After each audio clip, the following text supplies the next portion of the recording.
Hello, lovely listeners, and welcome to another episode of Exponential Potential.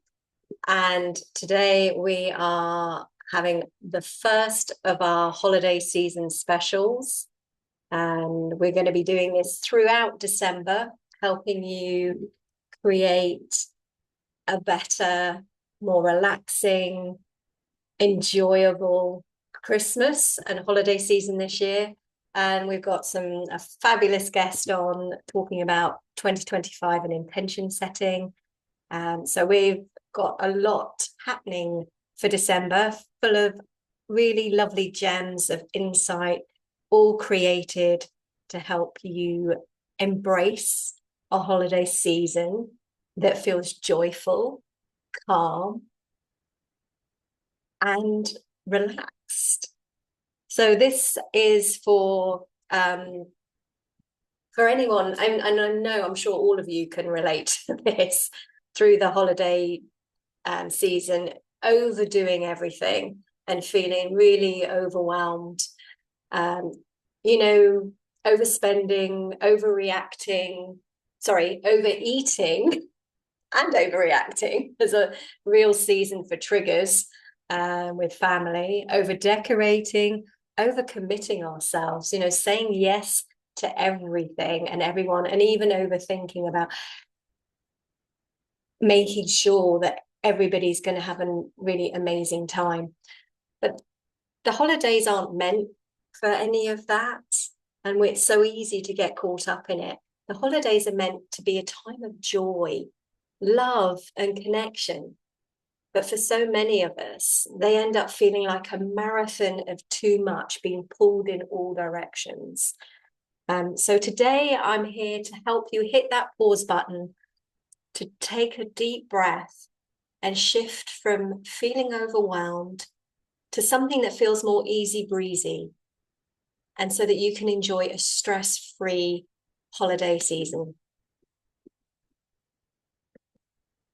So let's go into why we actually overdo things in the holidays. I think it's a habit that we get into. We feel that we need to get everything perfect. So there's perfectionism. It's like looking at those perfect Christmas holiday movies where everything is perfect. I think back to Martha Stewart as well, with all the perfection that she creates around events and around holiday season. It's about the perfect tree, the perfectly wrapped presents, the perfectly laid table, and that idea that we have of a perfect family gathering. But perfection isn't the goal. The goal is connection. Connecting with our loved ones, connecting and having that quality time. And it's not always easy to connect with loved ones because there's a lot of hidden drama and past triggers that come up. But if we remind ourselves to come from a place of more understanding and compassion, and make a decision and a choice to focus on connection and really appreciate our loved ones. So there's perfectionism is one of the things that create that overdoing and overwhelm. There's there's expectations of family traditions or societal pressure. All the things that we see on social media, we're bombarded with all these expectations of how Christmas should be. The hosting, the decorating, the shopping and buying of gifts, the baking, and all those shoulds. We should be doing this, we should be doing that, we should be baking more mince pies, we should be making more truffles, we should be making our Christmas pudding, we should have more lights on the outside of our house. It's exhausting.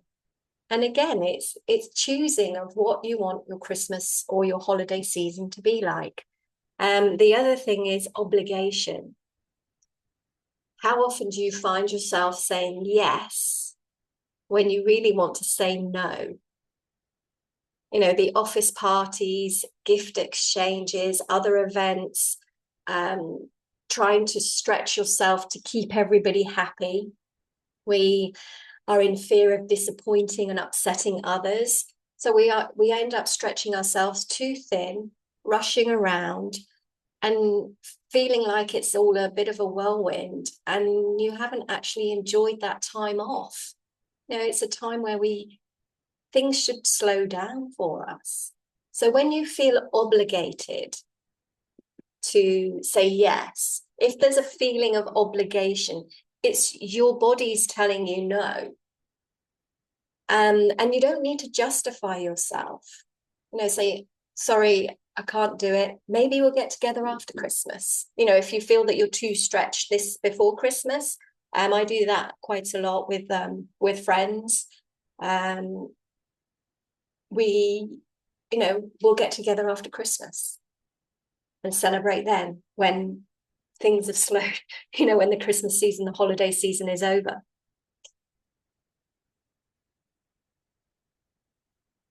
And then there's all the, as I said, all the advertising of buy this, buy that, do this. So it's no wonder we feel like we're not doing enough. So that's why we overdo everything, because we feel like we're not doing enough. And we're going to talk about gifts in a moment and a different perspective around gift buying that will hopefully free you up around the expectations of gift giving. So the cost, recognizing the cost of overdoing it, I think, is one of the ways that you can pull yourself back a bit. So here's a truth, that overdoing it does come at a cost. It comes with consequences. The biggest thing that causes the most stress is that financial stress and overspending. Why do we do it? Every year we overspend, and then January or February, we're really feeling the pinch.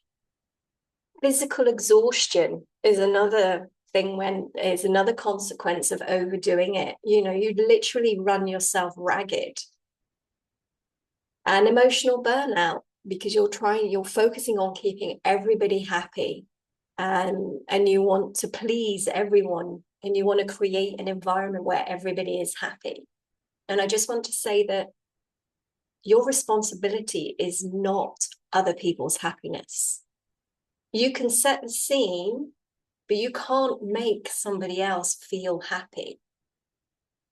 And again, it's coming back to what's really important about connection, appreciation, spending quality time together.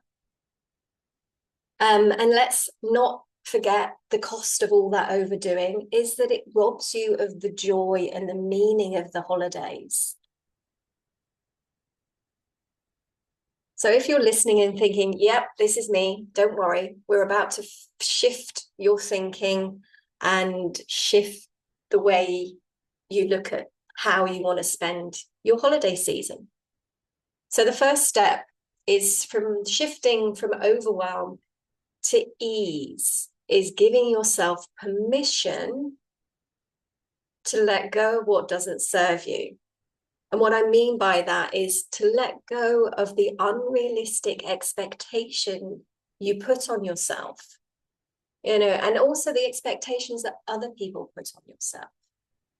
It's about boundary setting and communicating those boundaries effectively. It's about looking at what's really important for your own personal well-being and your financial well-being. So letting go of unrealistic expectations.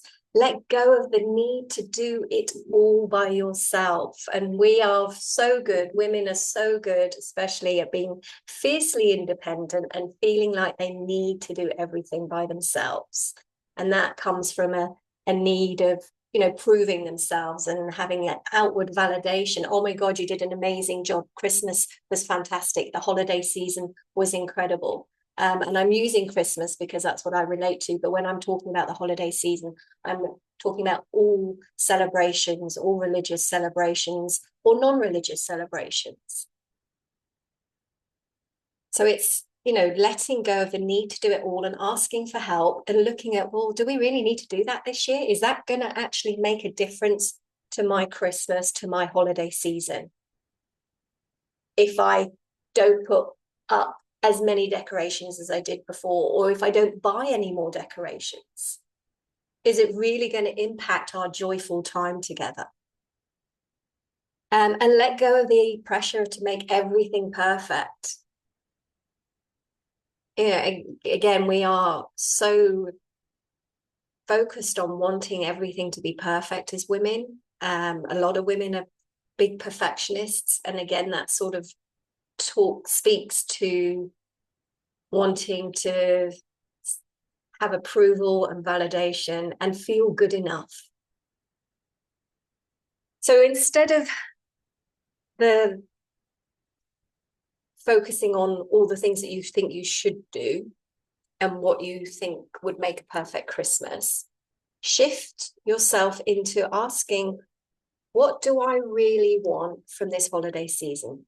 What do I want for me, and what do I want for my family or my loved ones? What truly matters to me? What's really important?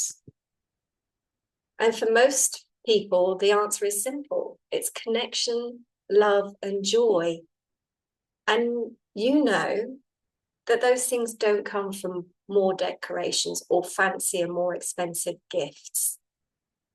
They come from being really present in the moment and appreciating what you have. We have just got 2 puppies. They're so adorable. Then 10 weeks today. And so we will be focusing on how much joy they bring us. And you can do the same with your children, your grandchildren, your parents. It is difficult. There is history, there is drama with family. But it's looking at what you love about that person, focusing on appreciating them and having compassion for their journey. So think about what you want to create this season. How do you want your holidays to unfold? I love going Christmas shopping. I love being out in the Christmas lights and that atmosphere. Enjoy it instead of rushing around. Maybe meet up with a couple of girlfriends and have a couple of, have a drink or have lunch. We can, with online shopping now, not that there's so many, it just makes things a lot more convenient. But there are also lovely, unique high street boutiques. And there's that atmosphere of being in a town with pretty lights and maybe some music. I love London this time of year. It's just so magical. So it's about taking a step back and giving yourself space to enjoy the magic. So I said about gift giving, and I want to focus on rethinking gift giving. Now, some of you, it may be too late, because I know quite a few people have probably bought lots of presents. But it is a big stress for most people, especially when you've got children that are demanding certain toys that you can't get hold of. But also, it's not only that, it's, feeling that we have this feeling that we need to buy expensive gifts, even when it's not financially viable for you. And there's a belief here, equating love with the price tag or how many gifts you buy somebody. So there's a belief that the cost of a gift reflects how much we care and love someone. But we know, I know, but that love is not measured in dollars, euros, pounds. The people you care about, that you love you and care about you, not the cost of your gift that you've given. So, think about that in terms of, do I relate gift giving to to show how much I love someone. And then, of course, there's meeting expectations. We feel pressure by family traditions. I know a friend of mine, her in-laws always bought really expensive gifts for everyone. So she felt that she needed to do the same. So there's that family tradition or societal norms that, big flashy gifts. But are we giving from joy, or are we giving from a place of joy, or are we giving from obligation? And my friend was giving from a place of obligation.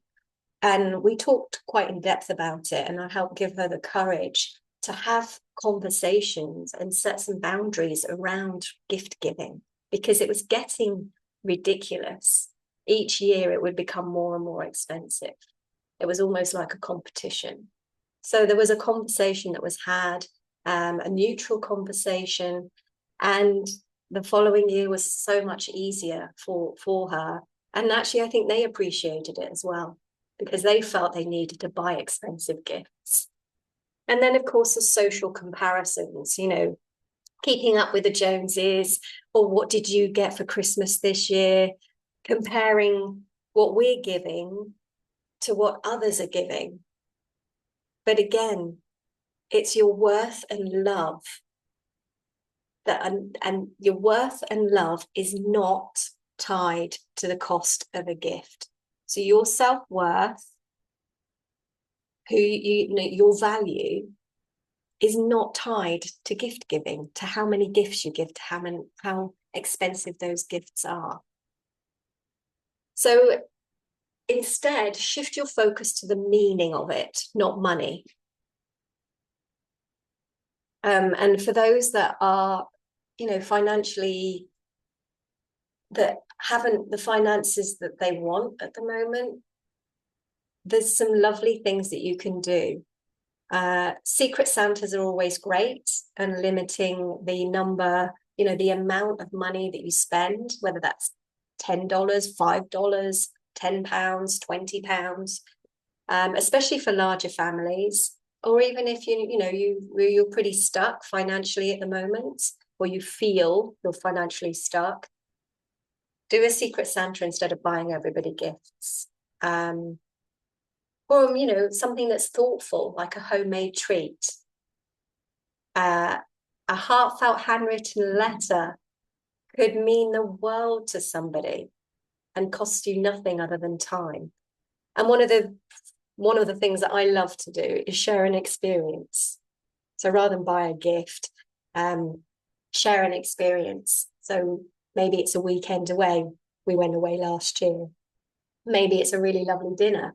Maybe it's a walk along the beach.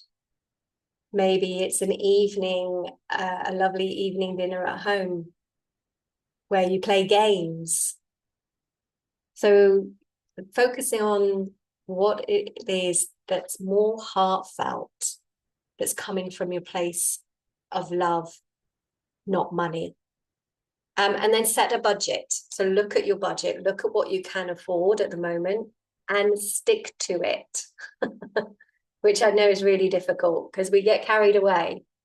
And have those open conversations live with your loved ones about simplifying gift giving. Secret Santas, or experience as a family together, or just spending time together, and only, you buy the young children gifts. And I'm sure you will find most people will be relieved. And I know this sounds really cheesy, but it's important. The greatest gifts you can give are your presence, your love, and your time.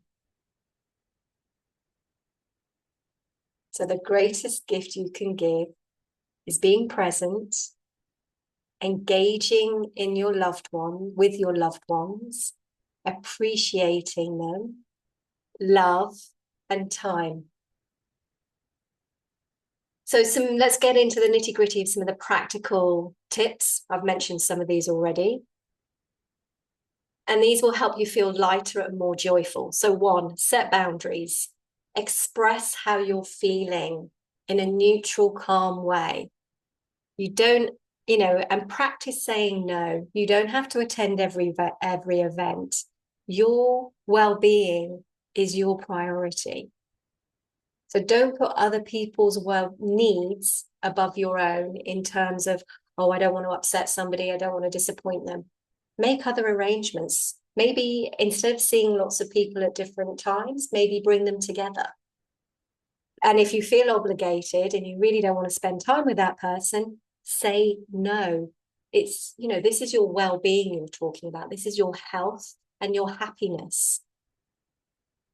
And prioritize rest. So make sure you're creating some space to rest, to have some downtime, whether it's a short walk, whether it's a nice cup of tea, whether it's going out with friends that you really love being around, that uplift you.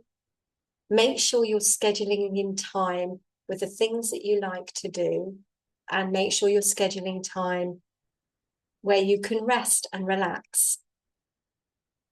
And rethink some of the traditions. Keep the ones that bring you joy and let go of the ones that feel like a chore. If something feels like a chore that's not uplifting you, why are you doing it? There's no need. And plan that downtime. Plan time for yourself, whether it's a cozy evening in the warmth, maybe with a fire or your duvet and a good book, or maybe it's a walk in nature. Focus on the moments and not the milestones. Focus on the laughter, the connection, and the love you share. That will matter far more than the perfect meal, decoration, or gift. So before we wrap up, let's just take a moment to pause. Wherever you are, take a nice deep breath. Inhale for 4. Hold for 4. And exhale for 4. So we'll do that again. Inhale for 4. 1, 2, 3, 4. Hold, if you can, for 4. 1, 2, 3, 4. And exhale for 4. And let it out. 1, 2, 3, 4. Now imagine your ideal holiday season. What does it feel like? Who are you with? What moments bring you most joy? And take one small step today to move toward that vision. Set your intention of having stress-free, or certainly a lot less stress than any other Christmas before or holiday season before.